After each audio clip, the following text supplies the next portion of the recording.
I was feeling a little bit of heat the other day, and I was wondering, is it just hotter outside, or is that Dan Orlovsky's take that the Seahawks should fire Pete Carroll if he stands in Russ Wilson's way? Could that have been it, Dan, the other day? No, that was an accurate feeling of mine.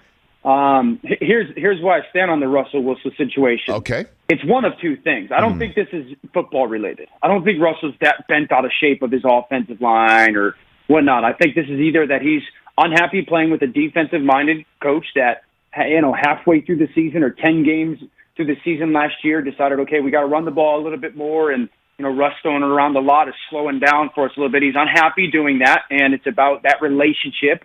Or this is about 20 years from now, Russell Wilson and Russell's brand and legacy and trying to become the NFL's Magic Johnson, so to speak, when it comes to ex-player businessman. And the Seattle Seahawks got to figure out which one it is. Because if it's about Russell Wilson's brand 20 years from now, his mind is already made up. It's done. No, one more year in Seattle is not going to change that. So I would say in that moment, you got to figure out a way to move him now because his star is the brightest. Get as much as you can from him from a desperate organization.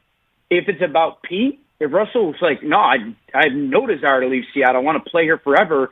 And this is about being unhappy with the style of the organization or the brand of football, then you got to sit there and go, well, is it repairable between those two guys? And if it's not, are you going to give up Russell Wilson to keep Pete Carroll? I would not. Okay, so let's parse this a little bit because you're also perfect to ask about this. Former quarterback who also is outstanding at watching tape and communicating about it. Russ, the 397 sacks, all the offensive line, or is Russ not thrown on time? Or what would Pete Carroll say about all those sacks that have been suffered by the quarterback, and whether it's the system or the offensive line or a team effort, if you will, on that front? Yeah, Dan. Some of them are on Russell. There's no question about it. 60-40 offensive line to Russell.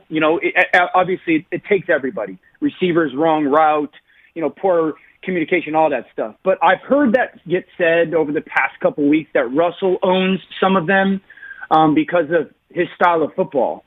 And I've kept my mouth quiet on it because I feel like when people say that, I go, well, no, duh.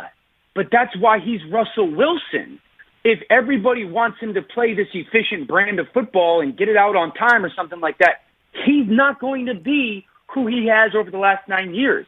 Like, it's a give or take. If you want the special Russell, if you want the great Russell, if you want the guy that over the last decade has been one of the 5 best quarterbacks in football, you're going to have to take some of that stuff. He can't become special. He can't be special without some of the negative aspect of it. And that's just the style of football he plays. So to say, well, Russell shouldn't hold on to the ball that long, well, then you're going to get a 4-yard completion, and anybody can do that. Hey, you watched all the way to the end. Thanks for that. Watch more right here.